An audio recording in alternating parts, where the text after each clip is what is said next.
भारत स्वतंत्रता अधिनियम 1947। माउंटबेटन योजना के द्वारा 3 जून 1947 को भारत विभाजन व स्वतंत्रता की घोषणा की गई।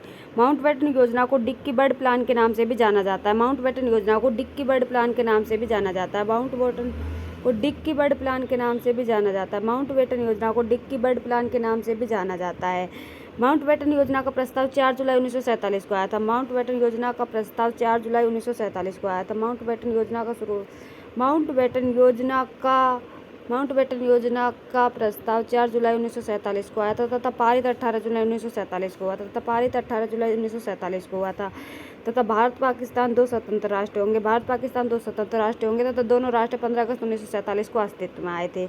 लॉर्ड माउंटबेटन भारत अधिराज्य के प्रथम गवर्नर जनरल थे। लॉर्ड माउंटबेटन भारत अधिराज्य के प्रथम गवर्नर जनरल थे। लॉर्ड माउंटबेटन भारत अधिराज्य के प्रथम गवर्नर जनरल थे। लॉर्ड माउंटबेटन भारत अधिराज्य के प्रथम गवर्नर जनरल थे। लॉर्ड माउंटबेटन भारत अधिराज्य के प्रथम गवर्नर जनरल थे। प्रधानमंत्री पंडित जवाहरलाल नेहरू थे। अंतिम गवर्नर जनरल सी राजगोपालाचार्य प्रथम भारतीय थे। अंतिम गवर्नर जनरल तथा प्रथम भारतीय गवर्नर जनरल सी राजगोपालाचार्य थे। भारत के अंतिम गवर्नर जनरल तथा प्रथम भारतीय गवर्नर जनरल सी राजगोपालाचार्य थे। 1947 के अधिनियम के तहत वायसराय का पद समाप्त कर दोनों डोमिनियन राज्यों में गवर्नर जनरल पद सृजित कर दिया गया तथा गवर्नर जनरल पद की नियुक्ति इंग्लैंड का सम्राट करेगा। 1947 के अधिनियम के तहत भारत राज्य सचिव सेक्रेटरी ऑफ स्टेट का पद समाप्त कर दिया गया। माउंटबेटन योजना के बाद संविधान सभा में 299 सदस्य रह गए थे। संविधान सभा में 299 सदस्य ही रह गए थे। माउंटबेटन योजना के तहत संविधान में 299 सदस्य रह गए थे, जिनमें से 229 सदस्य तो ब्रिटिश संसद से थे तथा 70 सदस्य देशी रियासतों से थे। 229 सदस्य ब्रिटिश संसद से थे तथा 70 सदस्य देशी रियासतों से थे। 1947 के अधिनियम को कम्युनिस्ट पार्टी ने दासता का घोषणा पत्र कहा था। 1947 के अधिनियम को कम्युनिस्ट पार्टी ने दासता का घोषणा पत्र कहा था। 1947 के अधिनियम को कम्युनिस्ट पार्टी ने दासता का घोषणा पत्र कहा था। इम्पोर्टेंट्स फैक्ट: भारत में सबसे पहले 1885 में बाल गंगाधर तिलक के द्वारा स्वराज की मांग की गई थी। 1885 में बाल गंगाधर तिलक के द्वारा स्वराज की मांग की गई थी सबसे पहले। 1922 में महात्मा गांधी ने भारतीयों के लिए भारतीय शासन की मांग की थी तथा 1922 में महात्मा गांधी ने भारतीयों के लिए भारतीय शासन की मांग की थी। जनवरी 2020 तक भारतीय संविधान में एक प्रस्तावना 470 अनुच्छेद तथा 12 अनुसूचियां व 25 भाग है। 470 अनुच्छेद। जनवरी 2020 तक भारतीय संविधान में एक प्रस्तावना 470 अनुच्छेद है, 12 अनुसूचियां है तथा 25 भाग हैं। विश्व में प्रथम लिखित अमेरिका का संविधान है। विश्व का प्रथम लिखित संविधान अमेरिका का है, जो कि 25 मई 1987 से 19 दिसंबर 1987 तक लिखा गया था। 25 मई 1987 से लिखना स्टार्ट हुआ था तथा 19 दिसंबर 1987 तक लिखा गया था। के संस्थानम समिति के अनुसार भारत में संघात्मक राज्य होने के कोई संदेह नहीं है। के संस्थानम समिति के अनुसार भारत का संघात्मक राज्य होने का कोई संदेह नहीं है। संविधान सभा में हिंदुओं का प्रभुत्व होने के कारण लॉर्ड विस्काउंट ने संविधान सभा को हिंदुओं का विकास कहा था। संविधान सभा में हिंदुओं का प्रभुत्व होने के कारण लॉर्ड विस्काउंट ने संविधान सभा को हिंदुओं का विकास कहा था। संविधान सभा में हिंदुओं का प्रभुत्व होने के कारण लॉर्ड विस्काउंट ने संविधान सभा को हिंदुओं का विकास कहा था। विंस्टन चर्चिल ने संविधान सभा को भारत में केवल एक बड़े समुदाय का प्रतिनिधित्व करने वाली सभा कहा था। विंस्टन चर्चिल ने संविधान सभा को भारत में केवल एक बड़े समुदाय का प्रतिनिधित्व करने वाली सभा कहा था। ग्रेनविल ऑस्टिन ने संविधान सभा के बारे में कहा था कि संविधान सभा एक दलीय देश की एक दलीय निकाय है, सभी कांग्रेस है और कांग्रेसी भारत है। ग्रेनविल ऑस्टिन ने संविधान सभा के बारे में कहा था कि संविधान सभा एक दलीय देश की एक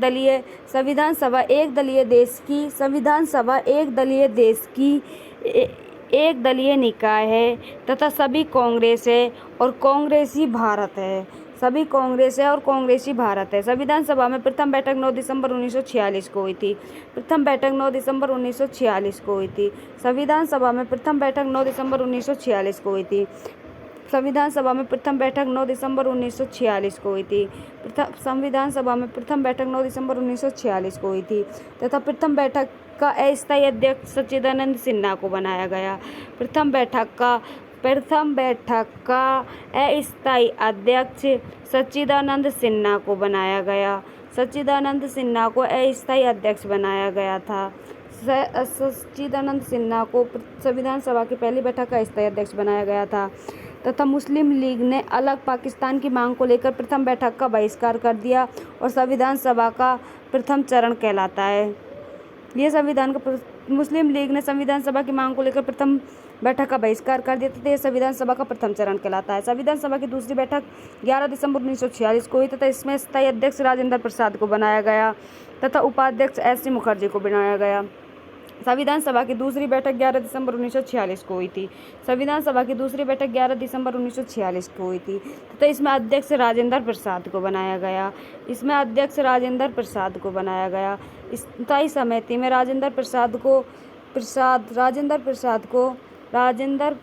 को स्थायी अध्यक्ष बनाया गया था तथा उपाध्यक्ष एच.सी. मुखर्जी को बनाया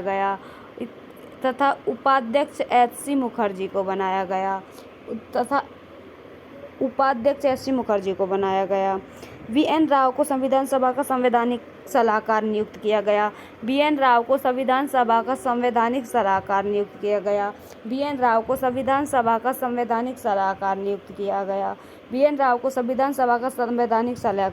किया गया। संविधान सभा की तीसरी बैठक 13 दिसंबर 1946 को हुई जिसमें पंडित जवाहरलाल नेहरू द्वारा उद्देश्य प्रस्ताव रखा गया।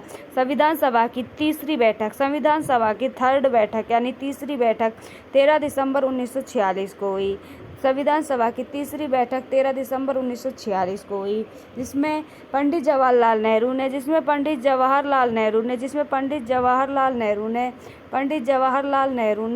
उद्देश्य प्रस्ताव को रखा था। पंडित जवाहरलाल नेहरू ने उद्देश्य प्रस्ताव को संविधान की तीसरी बैठक 13 दिसंबर 1946 में संविधान सभा के सामने रखा था। इस उद्देश्य प्रस्ताव को 22 जनवरी 1947 को स्वीकार किया गया तथा संविधान की प्रस्तावना अर्थात उद्देश्य प्रस्ताव को 22 जनवरी 1947 को स्वीकार किया गया था। 22 जनवरी 1947 को स्वीकार किया गया था। संविधान सभा में कुल 389 सदस्य थे। संविधान सभा में कुल 389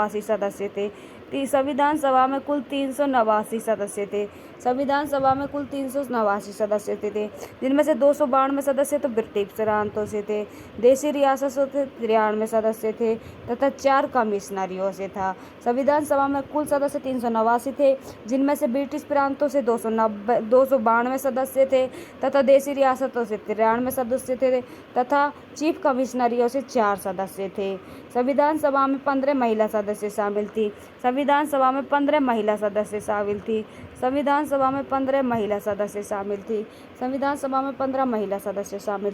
संविधान सभा में अनुसूचित जाति एससी के 26 सदस्य थे तथा अनुसूचित जनजाति के 33 सदस्य। एससी के यानी अनुसूचित जाति के तो 26 सदस्य थे तथा एसटी अनुसूचित जनजाति के 33 सदस्य थे। संविधान सभा में एससी यानी अनुसूचित जाति के 26 सदस्य थे, एसटी यानी अनुसूचित जनजाति के 33 सदस्य थे तथा भारतीय ईसाइयों और जनजाति 6 सीट थी। ईसाइयों व जनजाति के लिए 6 सीट थी।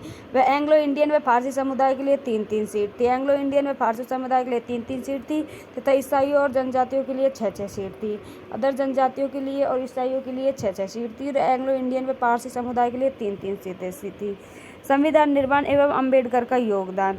किसी भी सरकार के 3 महत्वपूर्ण अंग होते हैं, व्यवस्थापिका या विधायिका, कार्यपालिका और न्यायपालिका। व्यवस्थापिका, कार्यपालिका व न्यायपालिका। किसी भी सरकार के 3 अंग होते हैं, व्यवस्थापिका, कार्यपालिका तथा न्यायपालिका। व्यवस्थापिका या विधायिका ये सरकार का प्रथम अंग है और सर्वोच्च शक्तिशाली होता है। व्यवस्थापिका सरकार का प्रथम अंग है तथा सर्वोच्च शक्तिशाली अंग होता है। भारतीय राज्य व्यवस्था में व्यवस्थापिका 3 प्रकार की है। भारतीय राज्य व्यवस्था में व्यवस्थापिका 3 प्रकार की है। भारतीय राज्य व्यवस्था में व्यवस्थापिका 3 प्रकार की है, जिसमें संसद, विधानमंडल व ग्राम सभा है। जिसमें संसद है।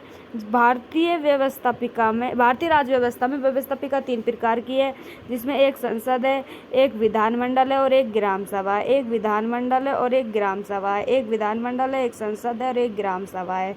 भारतीय राज्य व्यवस्था में व्यवस्थापिका 3 प्रकार की है, संसद, विधानमंडल व ग्राम सभा। विधानमंडल व ग्राम सभा।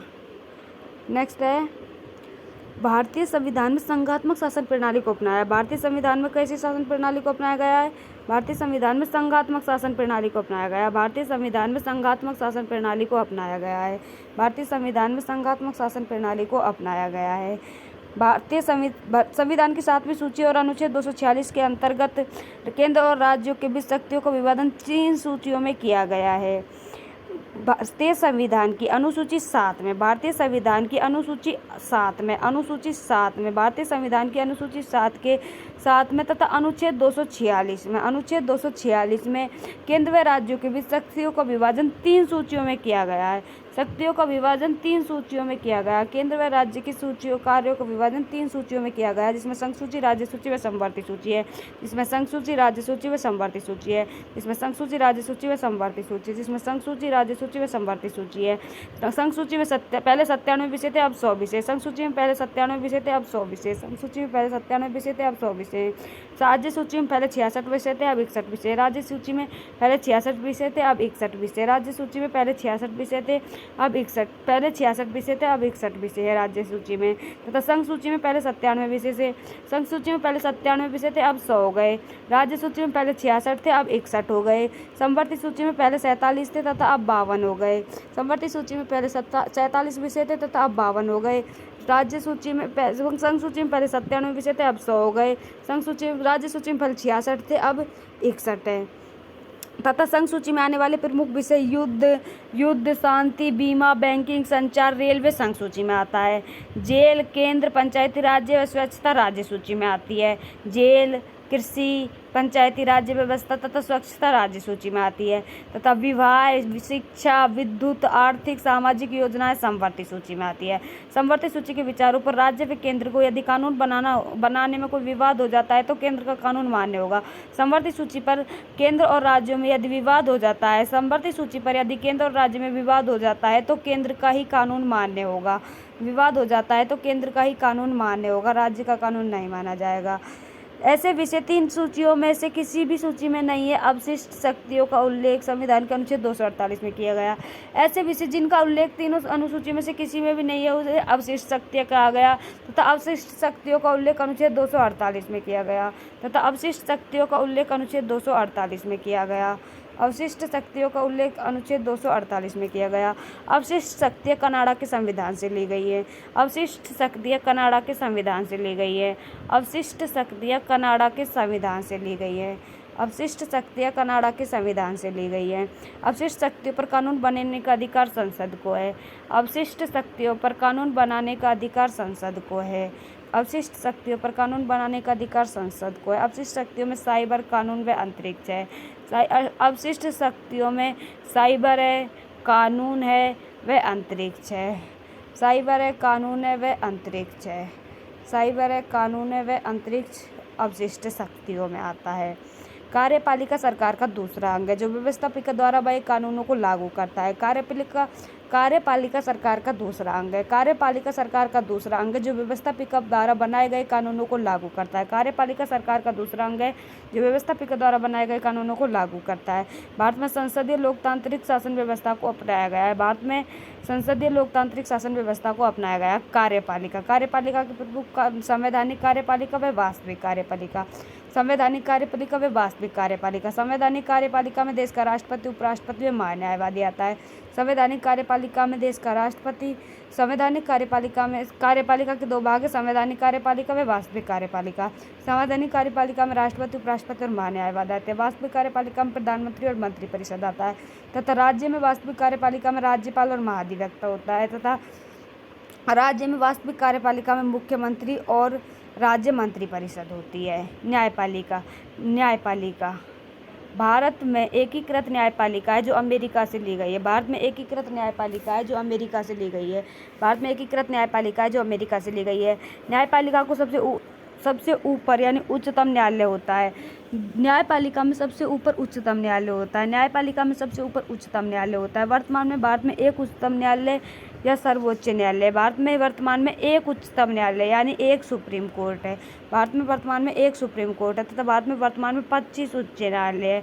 भारत में उच्चतम न्यायालय तो एक है तथा उच्च न्यायालय 25 है। भारत में उच्च न्यायालय 25 है। भारत में उच्च न्यायालय यानी हाई कोर्ट तो 25 है और सुप्रीम कोर्ट एक है। साइमन कमीशन 7 सदस्यों का संवैधानिक आयोग था।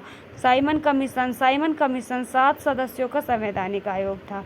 साइमन कमीशन 7 सदस्यों का संवैधानिक आयोग था। साइमन कमीशन में एक भी सदस्य भारतीय नहीं था। साइमन कमीशन में एक भी सदस्य भारतीय नहीं था। साइमन कमीशन में एक भी सदस्य भारतीय नहीं था।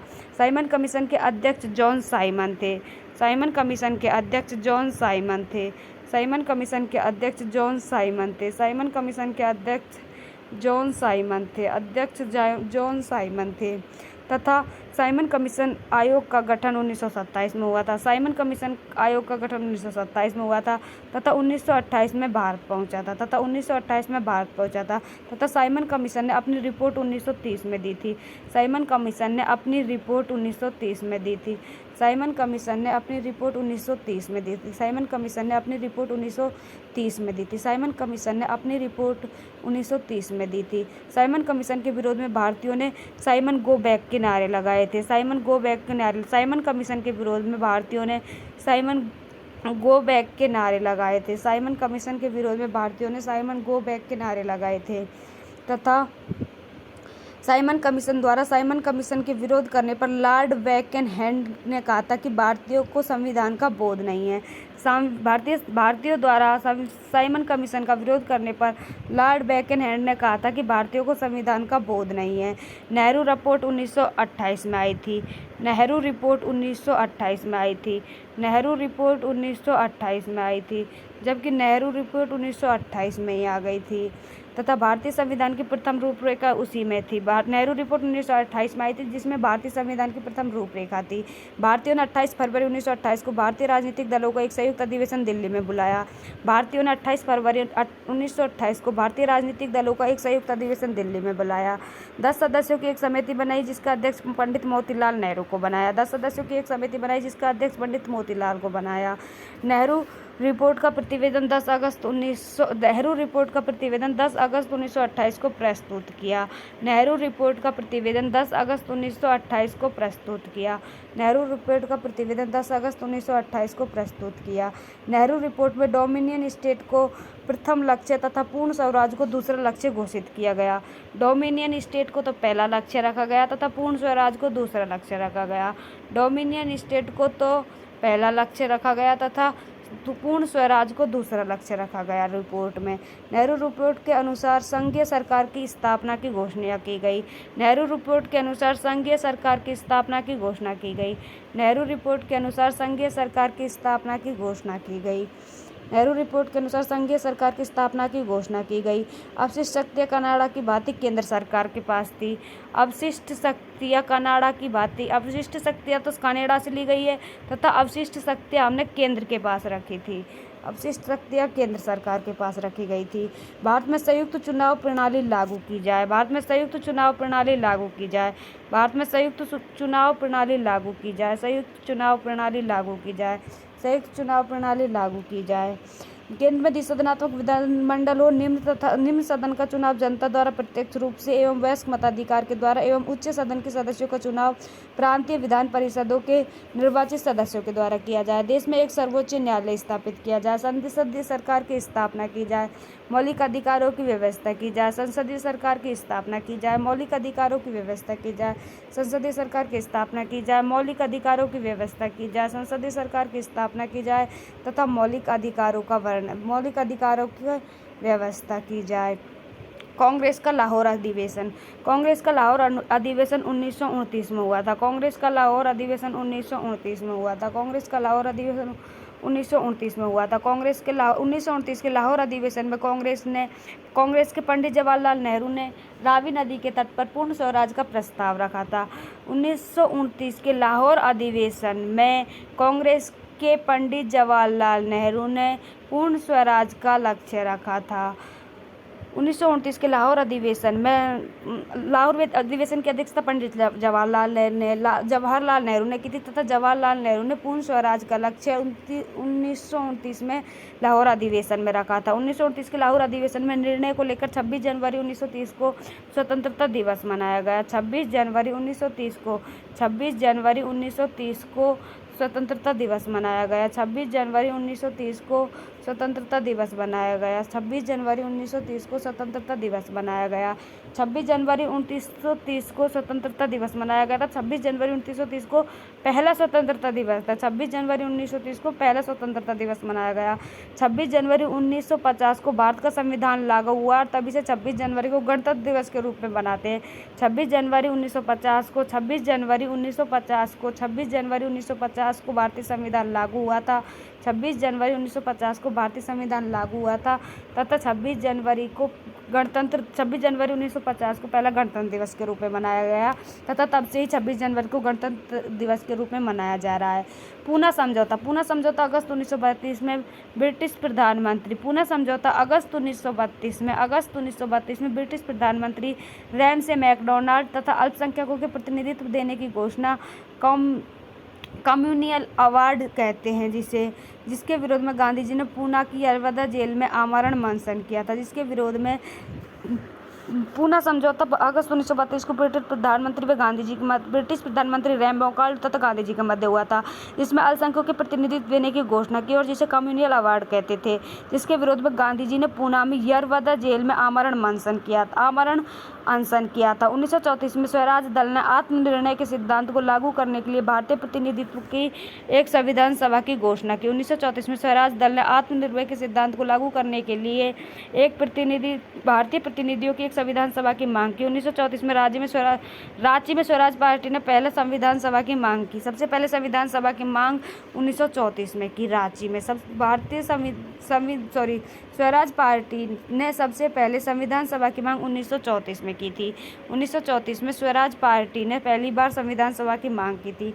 1935 में कांग्रेस को राष्ट्रीय अधिवेशन में विधिवत रूप से संविधान सभा के गठन की मांग मान ली गई। 1935 में कांग्रेस के राष्ट्रीय अधिवेशन में 1935 में संविधान सभा की गठन की मांग को मान लिया गया था। 1935 में संविधान सभा के गठन की मांग को मान लिया गया था। 28 दिसंबर 1936 को फैजपुर के अधिवेशन में भारतीयों द्वारा तैयार व भारत की स्वतंत्रता पर आधारित संविधान तैयार करने की मांग की गई। 28 दिसंबर 1930 को फैजपुर के अधिवेशन में भारतीयों द्वारा तैयार व भारत की स्वतंत्रता पर आधारित संविधान सभा तैयार करने की मांग की गई। इस संबंध में नेहरू ने कहा था कि संविधान सभा की मांग आज के कांग्रेस की नीति का आधार स्तंभ है। इस संबंध में 28 दिसंबर 1936 को फैजपुर अधिवेशन में भारतीयों के द्वारा तैयार व भारतीय स्वतंत्रता पर आधारित संविधान तैयार करने की मांग की गई तथा इस संबंध में नेहरू ने कहा था कि संविधान सभा की मांग आज की कांग्रेस नीति का आधार स्तंभ है। 1938 में जवाहरलाल नेहरू ने वयस्क मताधिकार के आधार पर संविधान सभा के गठन की मांग की। 1938 में पंडित जवाहरलाल नेहरू ने वयस्क मताधिकार के आधार पर संविधान सभा के गठन की मांग की। वयस्क मताधिकार के आधार पर संविधान के गठन की मांग की। 1938 में जवाहरलाल नेहरू ने वयस्क मताधिकार के आधार पर संविधान सभा के गठन की मांग की। 14 सितंबर 1939 को सभा की मांग को पुनः दोहराया गया। 14 सितंबर 1939 को 14 सितंबर 1939 को 14 सितंबर 1939 को संविधान सभा की मांग को पुनः दोहराया गया था। 14 सितंबर 1947 को संविधान सभा की मांग को पुनः दोहराया गया था। मुस्लिम लीग ने 22 दिसंबर 1939 को मुक्ति दिवस मनाया था। मुस्लिम लीग ने 22 दिसंबर 1939 को मुक्ति दिवस मनाया था। मुस्लिम लीग ने 22 दिसंबर 1939 को मुक्ति दिवस मनाया था। 22 दिसंबर 1939 को मुस्लिम लीग ने मुक्ति दिवस मनाया था 22 दिसंबर 1939 को। 15 नवंबर 1939 को चक्रवर्ती राज्य गोपालाचार्य ने वयस्क मताधिकार के आधार पर निर्वाचित संविधान सभा की मांग की। 15 नवंबर 1939 को चक्रवर्ती श्री राजगोपालाचार्य ने 15 नवंबर 1939 को श्री राजगोपालाचार्य ने वयस्क मताधिकार के आधार पर निर्वाचित संविधान सभा की मांग की। 24 मार्च 1940 को मुस्लिम लीग ने अलग पाकिस्तान की मांग की। 24 मार्च 1940 को अलग पाकिस्तान की मांग की। मुस्लिम लीग ने अलग पाकिस्तान की मांग 24 मार्च 1940 को की।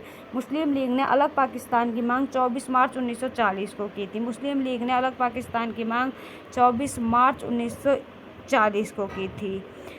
अगस्त घोषणा। लॉर्ड लिथगो ने 8 अगस्त 1940 को अगस्त घोषणा की थी। 8 अगस्त 1940 को अगस्त घोषणा की थी। 8 अगस्त 1940 को लॉर्ड लिथगो ने अगस्त घोषणा की थी, जिसमें भारतीय संविधान के इतिहास में अगस्त प्रस्ताव कहा जाता है।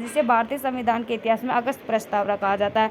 पंडित नेहरू ने अगस्त प्रस्ताव को दरवाजे की जड़ी जंग लगी कील कहा।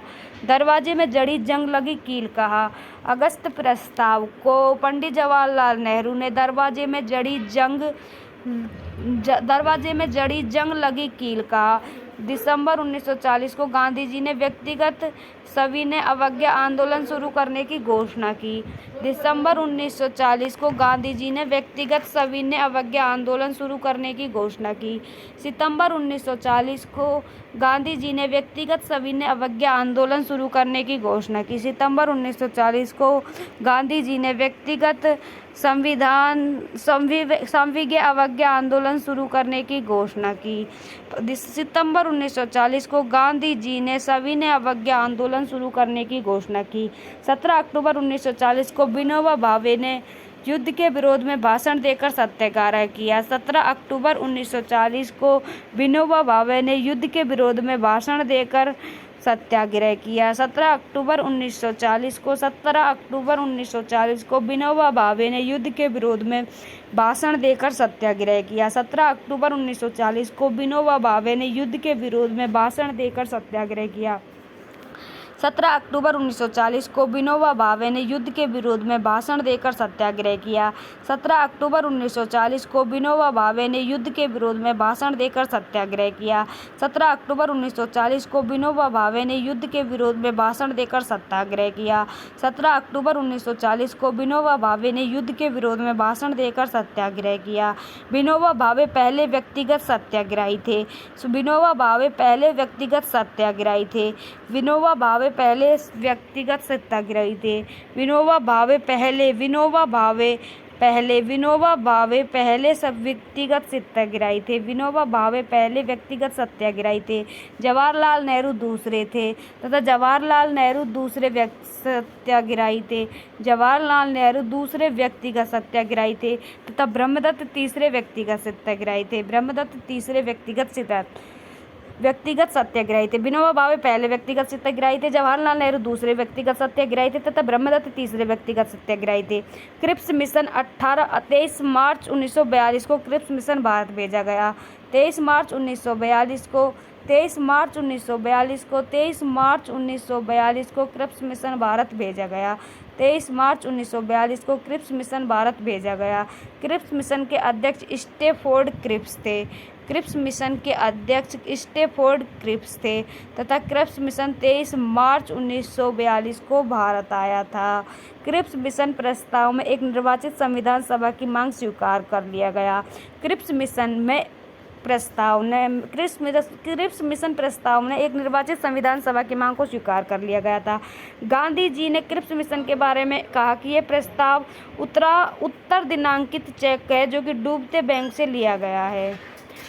प्रस्ताव उत्तर दिनांकित चेक है जो कि डूबते हुए बैंक से लिया गया है। पंडित जवाहरलाल नेहरू ने क्रिप्स मिशन के बारे में कहा था कि उनके पुराने मित्र क्रिप्स मैसान के शैतान के वकील बनकर आए। उनके पुराने मित्र क्रिप्स शैतान के वकील बनकर आए हैं। 22 मार्च 1942 को क्रिप्स मिशन की घोषणा की गई, लेकिन 11 अप्रैल 1942 को इसे वापस ले लिया गया। 29 मार्च 1942 को क्रिप्स मिशन की घोषणा की गई थी, लेकिन 11 अप्रैल 1942 को क्रिप्स मिशन को वापस ले लिया था।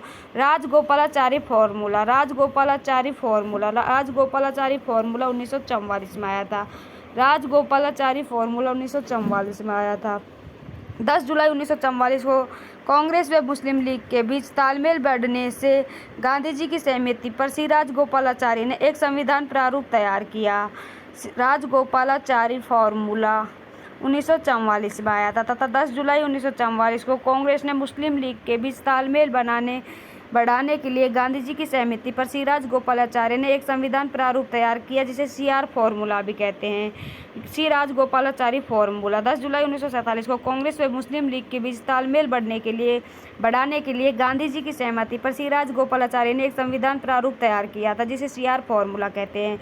जिन्ना ने इस प्रस्ताव को अस्वीकार कर दिया क्योंकि इसने पाकिस्तान की मांग को अप्रत्यक्ष रूप से स्वीकार किया था। जिन्ना ने इस प्रस्ताव को अस्वीकार कर दिया क्योंकि इसने पाकिस्तान की मांग को अप्रत्यक्ष रूप से अस्वीकार किया था। गांधी जी ने जिन्ना को महान नेता या कायदे आजम की उपाधि दी थी। गांधी जी ने जिन्ना को महान नेता यानी कायदे आजम की उपाधि दी थी। देसाई लियाकत अली घोषणा जनवरी 1945 में गांधी जी ने भूला भाई जीवन देसाई व लियाकत अली खां के मध्य समझौता हुआ था। देसाई लियाकत अली घोषणा जनवरी 1945 को गांधी जी व भूला भाई जीवन देसाई व लियाकत अली खां के मध्य समझौता हुआ था। बेवल योजना लॉर्ड लिनलिथगो के बाद गवर्नर जनरल बेवल ने 14 जून 1945 को नई योजना प्रस्तुत की। लॉर्ड लिनलिथगो के बाद गवर्नर जनरल बेवल ने 14 जून 1945 को नई योजना बेवल योजना प्रस्तुत की थी। बेवल ने, जो कि नया गवर्नर जनरल बना था, किसके बाद? लॉर्ड लिनलिथगो के बाद। 25 जून 1945 को वायसराय लॉर्ड बेवल ने शिमला में सर्वदलीय सम्मेलन बुलाया। 25 जून 1945 को वायसराय लॉर्ड बेवल ने शिमला में सर्वदलीय सम्मेलन बुलाया था। बेवल योजना की असफलता को मौलाना आज़ाद ने महान जल विभाजक की संज्ञा दी। बेवल योजना की असफलता को मौलाना आज़ाद ने महान जल विभाजक की संज्ञा दी।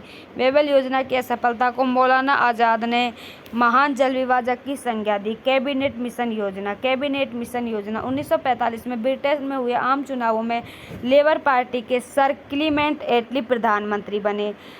कैबिनेट मिशन योजना 1945 में ब्रिटेन में हुए आम चुनावों के बाद लेबर पार्टी के सर क्लीमेंट एटली प्रधानमंत्री बने। 19 फरवरी 1946 को सदस्यीय कैबिनेट मिशन भारत भेजने की घोषणा की गई। 19 फरवरी 1946 को सदस्यीय कैबिनेट मिशन भारत भेजने की घोषणा की गई। कैबिनेट मिशन में 24 मार्च 1946 को भारत आया था। कैबिनेट मिशन 24 मार्च 1946 को भारत आया था। कैबिनेट मिशन 24 मार्च 1946 को भारत आया था। कैबिनेट मिशन के अध्यक्ष पैथिक लॉरेंस थे। कैबिनेट मिशन के अध्यक्ष पैथिक लॉरेंस थे। कैबिनेट मिशन के अध्यक्ष पैथिक लॉरेंस थे। कैबिनेट मिशन के अध्यक्ष पैथिक लॉरेंस थे।